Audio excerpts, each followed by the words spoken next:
The wind that whipped across Samuel's ranch was a cruel, relentless thing. It didn't carry the fresh scent of rain or the promise of new growth. It smelled of dust and decay, a fitting aroma for a place that was slowly dying. The inherited land was a ghost of its former self, a skeleton of a farmhouse, with peeling paint, a barn that sagged like a tired old man, and fields of cracked earth that had long since forgotten the touch of a plough. Samuel, a man carved from hardship, felt his own spirit mirroring the ranch's decay. Every day was a fight he was losing, and his only true light was his daughter, Anna. Anna, with her boundless curiosity, saw not the ruin but the mystery. While Samuel wrestled with the bills and the futility of it all, she explored the forgotten corners of their new home. One sweltering afternoon, she found him slumped on the porch, his face a mask of weary defeat. "Papa," she said, her small voice cutting through his despair, "look what I found." She led him to the back of the dilapidated barn, to a wall that seemed different from the rest. Unlike the splintered wood, this section was built of heavy, rough-hewn stones, seamlessly fitted together. Etched into the surface were strange, swirling symbols that looked like a forgotten language. Samuel had seen the wall 100 times, but always as just another part of the rancher's burden. Now, through Anna's eyes, he saw a secret. "What's behind this wall, Papa?" she asked, her tiny finger tracing one of the cryptic marks. The question lingered in the hot, still air, a spark of curiosity in the gloom. It ignited something in Samuel, a flicker of the man he used to be. Forgetting his worries for a moment, he ran his calloused hand over the cool stone. It felt ancient, solid, and utterly out of place. He grabbed a crowbar and, with Anna watching in breathless anticipation, began to pry at the edges of the heavy stones. Each groan of the metal was a tense note in a quiet symphony of hope. The first stone came loose with a grunt of effort, revealing a dark, silent void beyond. A gust of musty, stale air escaped the newly created opening, a breath from a world long forgotten. With Anna's hand firmly in his, Samuel pulled back more of the wall, revealing a passage so narrow they had to turn sideways to enter. The darkness inside was absolute, a heavy, suffocating blanket that swallowed the sunlight from the entrance. He fumbled for his flashlight, its thin beam cutting a trembling path through the gloom. The room was a time capsule, untouched for a century. The air was thick with the scent of dust and damp earth. Cobwebs, thick and grey, draped from the ceiling like forgotten tapestries. In the center of the room sat 2 large chests, their iron bands rusty and their wooden lids warped with age.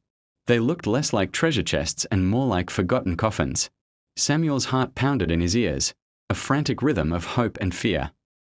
He knelt, his joints protesting, and struggled with the lock on the first chest. It was rusted solid. After several tense minutes of prying, he finally forced the lid open. A gasp escaped his lips. The chest was filled to the brim with stacks of tarnished gold coins and gleaming silver bars, their surfaces dulled by time. Anna's eyes, wide with wonder, reflected the faint shimmer of the precious metals. They spent the next hour working in a breathless silence, opening the second chest. It held more of the same, but beneath the last layer of coins lay a collection of old, brittle documents tied with a faded ribbon. Samuel, his hand shaking, carefully unrolled the top one. It was a geological survey map, its lines and notes a jumble of scientific jargon. But one set of numbers leaped out at him, a notation for a massive mineral deposit. He scanned the other documents, his mind racing to comprehend the faded ink. It was all there, 100 years of meticulously recorded data, confirming what he was seeing. The land, the very soil he had cursed and called worthless, was not dirt at all. It was a massive silver deposit, estimated to be worth over $100 million. He let the papers fall to the dusty floor, his mind reeling. The gold and silver in the chests were a fortune in their own right, but they were nothing compared to the wealth buried beneath their feet. He had gone from penniless to rich in an instant, but as he looked at Anna, her small face aglow with excitement, the true weight of the moment settled on him. It wasn't the gold, or the silver, or the promise of a future without struggle. It was a simple question, her innocent curiosity that had guided him to this moment. The true treasure was not in the chests or the land, but in the sharp eyes and hopeful heart of his daughter. With his heart still pounding, Samuel looked up from the documents and at Anna. The dust motes danced in the single beam of light, illuminating the wonder on her face. She was tracing the intricate carvings on a silver bar with her small finger, her brow furrowed in concentration. The gold and silver were just objects to her, shiny rocks that had captured her imagination. But to Samuel, they represented the end of his struggles, the promise of a future without hunger or cold, a future where Anna would never know the burden of poverty. He reached for her, pulling her into a tight embrace. "We are okay, Anna," he whispered into her hair, his voice thick with emotion. "Everything's going to be okay."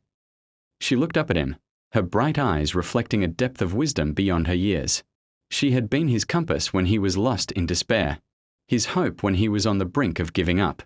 It was her simple curiosity, her unshakable belief that there was more to the world than what he saw, that had led them to this moment. Samuel understood now. The gold and silver were just things. The true wealth wasn't measured in coins or the promise of a life free from hardship. It was the love he had for his daughter and the unbreakable bond they shared. Anna had taught him that the greatest riches are often hidden in plain sight, waiting to be discovered by a curious heart and a loving soul. The forgotten ranch wasn't a burden. It was a home, a treasure chest, and a testament to the greatest discovery of all, that he had everything he needed in his daughter. Emerging from the hidden room, Samuel and Anna were no longer the same people who had entered. The ranch was still desolate, and the wind still howled. But its sound was different now. It was the whisper of a new beginning. Samuel secured the chests and documents, his mind racing with plans and possibilities. But his heart was centered on the small hand he held in his. Weeks turned into months, and their lives transformed. The rusty old farmhouse was restored, the fields were revived, and the ranch, once a symbol of defeat, became a place of vibrant life. Samuel became a man of great influence, but he never forgot the days of hardship. He established a foundation in Anna's name, helping struggling families and providing for those who had nothing, just as he once had. But the greatest change was in Samuel himself. He learned to look at the world through Anna's eyes. He saw potential where others saw, ruin and value in things others considered worthless. Every night, before she went to bed, he would sit with her and tell her the story of the silver deposit. But he always ended it the same way. The greatest treasure was always you, Anna. And as Anna grew, she would smile, a knowing light in her eyes, because she understood that their incredible wealth was not found in the earth's depths, but in the simple, loving question of a child. It was a discovery they would share forever.